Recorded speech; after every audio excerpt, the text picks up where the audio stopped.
Students and welcome to our classes. Last video में मैंने class 12th के लिए क्वेश्चन नंबर 1 बताया था।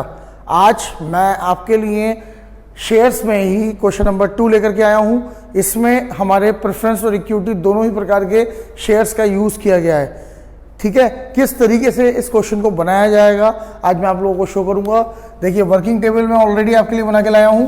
इसके अंदर मैंने वर्किंग नोट में बताया है calls, number of share, rate, due, receive, unreceived, advance and return, complete सारे हेड दिए हैं। वही book readers choice Vijay Chakpal वाली। Question number 2 page number 130। Question number 2 ध्यान से सुनेंगे। एक लिमिटेड कंपनी की अधिकृत पूंजी 10 लाख रुपए थी जो 100 रुपए मूल्य वाले 6% अधिमान अंशों व 10 रुपए वाले समता अंशों में समान अनुपात में विभक्त थी। तो पहले इस लाइन को क्लियर कर लेते हैं। अधिकृत पूंजी को कहते हैं ऑथराइज्ड कैपिटल।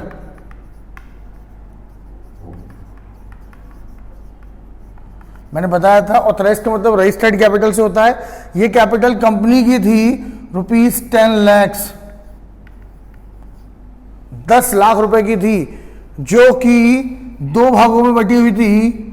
एक तरफ तो 6% प्रीफरेंस शेयर थे और दूसरी तरफ थे आपके इक्विटी शेयर। ठीक है, ये थे 100 रुपए का एक और ये था 10 रुपए का एक। ये लाइन उसने क्वेश्चन में बोली है। ठीक है, एक बार दोबारा रिपीट कर देता हूं। कंपनी की अधिकृत पूंजी 10 लाख रुपए थी जो 100 रुपए मूल्य वाले 6% प्रेफरेंस शेयर और 10 रुपए मूल्य वाले समतांश यानी इक्विटी में समान अनुपात में, यानी कि 1:1 में थी। यानी 5 लाख रुपए इसके थे और 5 लाख रुपए इसके थे। ये तो हो गई रुपयों में बात।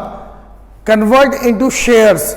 ठीक है, तो इसे फटाफट जल्दी से 100 रुपए से डिवाइड कर लीजिए। तो 1 0 2 0 काट के आ गए आपके 5000 शेयर और इसको 10 रुपए से डिवाइड कर लीजिए क्योंकि ये 10 रुपए की है। तो ये आ गए 50,000 शेयर। ठीक है, ये हमारी अधिकृत पूंजी आ गई। अब वो बोल रहा है कंपनी ने 3000 अधिमानांश और 40,000 समतांशों का निर्गमन किया। इन 5000 में से 3000 शेयर और इन 50,000 में से 40,000 शेयर ये कंपनी ने इशू करे। ठीक है, यानी निर्गमित करे। इन अंशों का मूल्य अग्र शर्त पर चुकता करना था।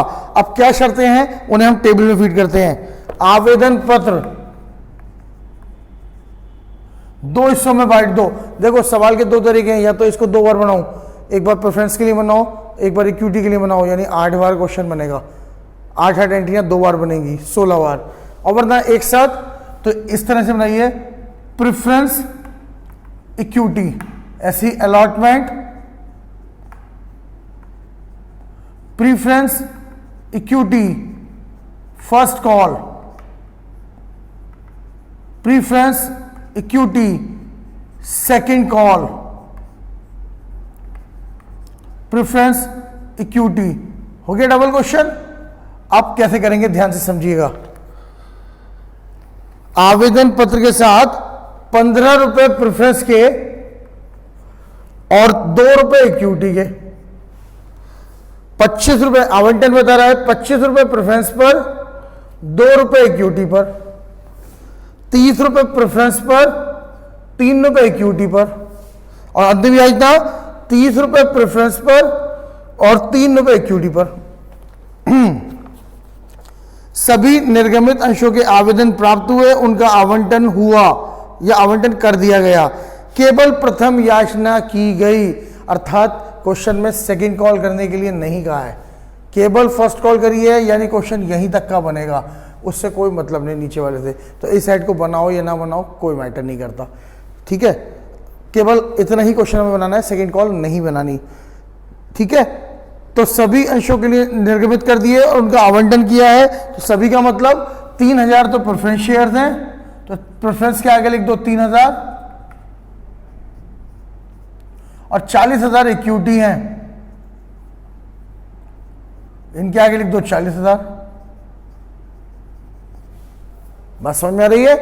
अब आगे बढ़ते हैं, मल्टीप्लाई कर लीजिए, 15 तियां 45,000 और 40 दूनी 80,000, 25 तियां 75,000 और 40 दूनी 80,000।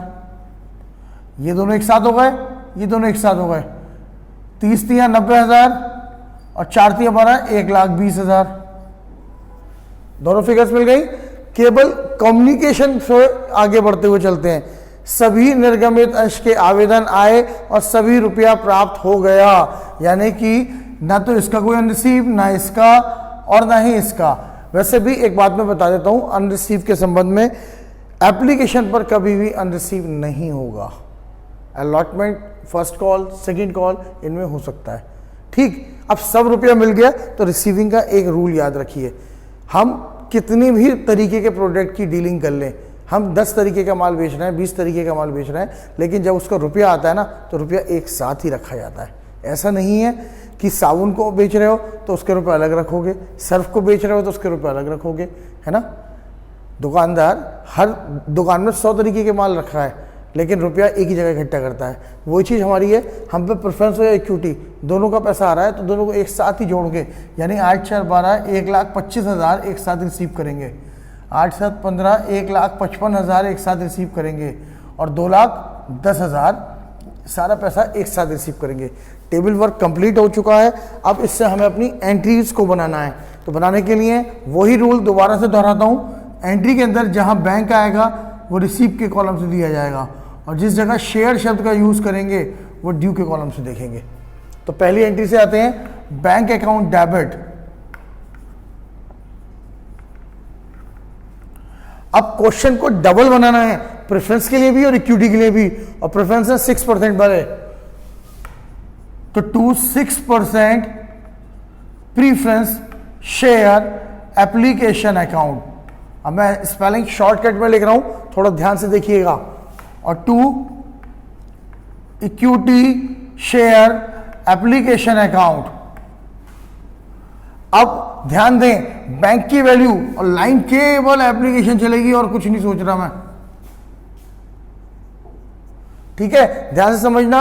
एप्लीकेशन की बैंक की वैल्यू 1,25,000 है, तो इधर फटाफट 1,25,000 रुपए मेंशन कर दीजिए।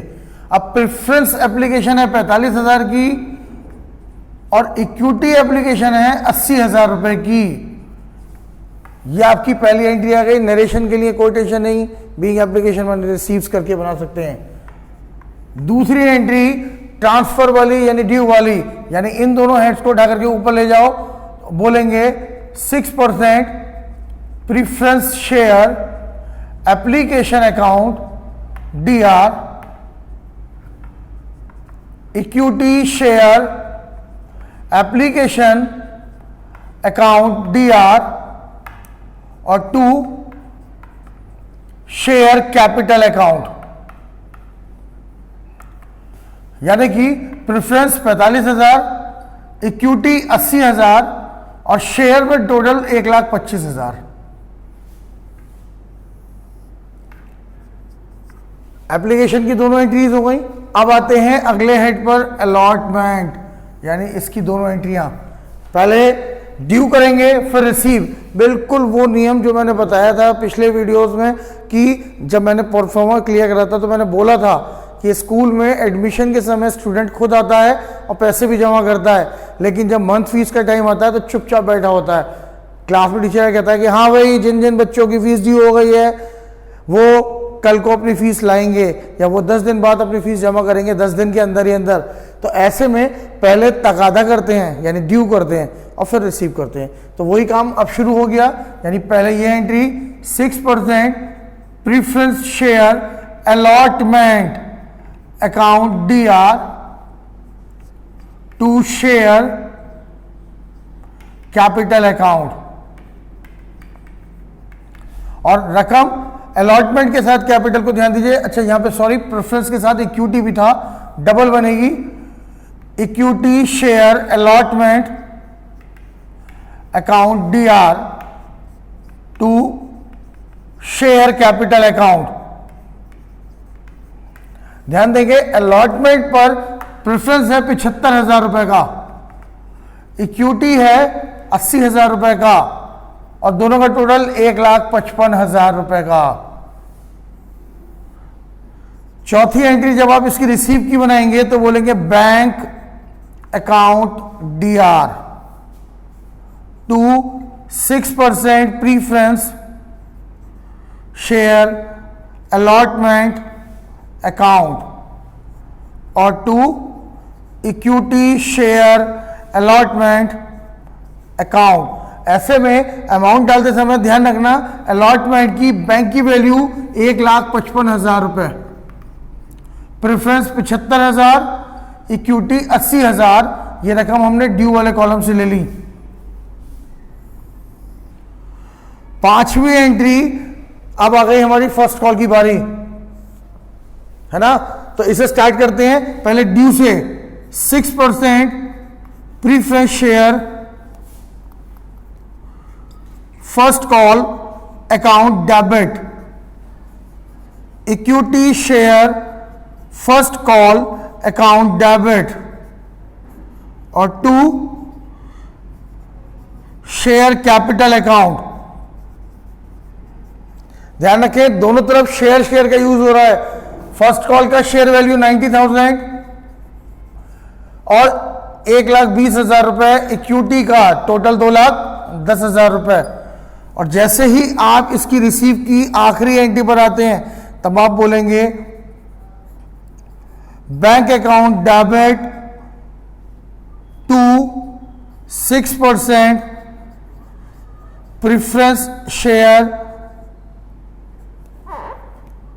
फर्स्ट कॉल अकाउंट और to equity share first call account. लिहाजा बैंक की वैल्यू 2,10,000 रुपए फर्स्ट कॉल की, 90,000 रुपए प्रेफरेंस और 1,20,000 रुपए इक्विटी लिख करके ये कंप्लीट होता है। इस जगह आकर के हमारा ये क्वेश्चन विद एंट्रीज कंप्लीट हो गया। आप लोगों को जो मैंने इस वीडियो में दिया है वो ये कि आपको अगर कंप्लीट क्वेश्चन मिक्स पेज पे आ जाता है कि प्रेफरेंस और इक्विटी दोनों हैं तो वर्किंग टेबल इस तरीके से बनाएंगे। दूसरी चीज, क्वेश्चन में वर्किंग टेबल का अपना एक बहुत बड़ा इंपॉर्टेंट रोल है। अगर हम इस वर्किंग टेबल को नहीं बनाएंगे तो हमें आगे जा करके बहुत घूमे हुए पेचीदा क्वेश्चंस मिलेंगे, तो उसमें वर्किंग टेबल हमें ज़्यादा परेशान करेगी। तो होप सो आप लोगों ने टेबल को, क्वेश्चन को और उसके वर्किंग नोट को बहुत ध्यान से देखा है और समझा है। आप इसे बहुत ध्यान से करिएगा। यदि कोई प्रॉब्लम आती है तो उसके लिए भी मैं आपको सपोर्टिव रूप से अपने ग्रुप के थ्रू उसका कुछ PDF बना करके आपको सेंड करूंगा। अगर कोई समस्या आएगी तो उसके थ्रू आपको सपोर्ट मिलेगी। आपको वीडियो समझ में आई होगी, इसके लिए धन्यवाद। नमस्कार।